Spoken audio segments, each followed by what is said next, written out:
So you got XRP and it's fast, but the future of crypto isn't just about speed.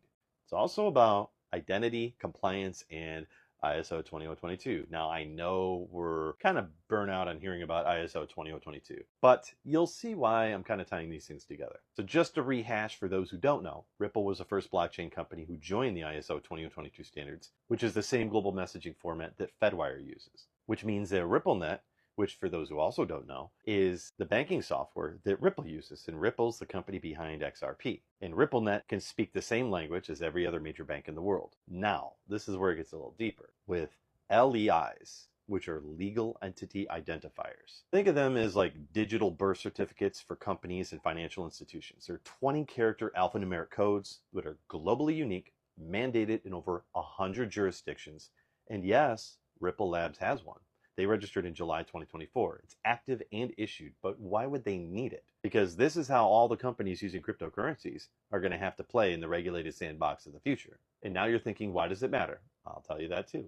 LEIs let banks, exchanges, and regulators all verify who's sending the money and who's receiving it with no guesswork, no ambiguity, just clean identity and machine verifiable. But now this is why Ripple is way ahead. They are building that LEI identity system into the blockchain itself. With Amendment XLS 81D, a proposed standard for the XRP ledger, it lets trusted institutions issue verifiable credentials that can contain things like jurisdiction, know your customer data, and even LEI. And bind those credentials cryptographically to an XRP wallet. Do you know what that means? It means a transaction doesn't just send tokens.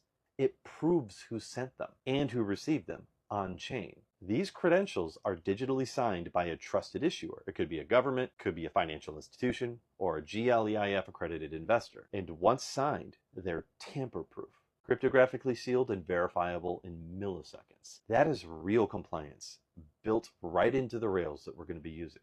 Now let's tie this all back with regulation. The FATF travel rule requires financial institutions to include identity info with transfers. So sender and receiver is required and needs to be fully verified. Traditionally, this has been a mess of like spreadsheets, APIs, human review. But if both parties in the transaction are tied to wallets with verifiable LEI credentials, that same rule gets satisfied in real time, on chain, without delay, without exposing private info, just credentials.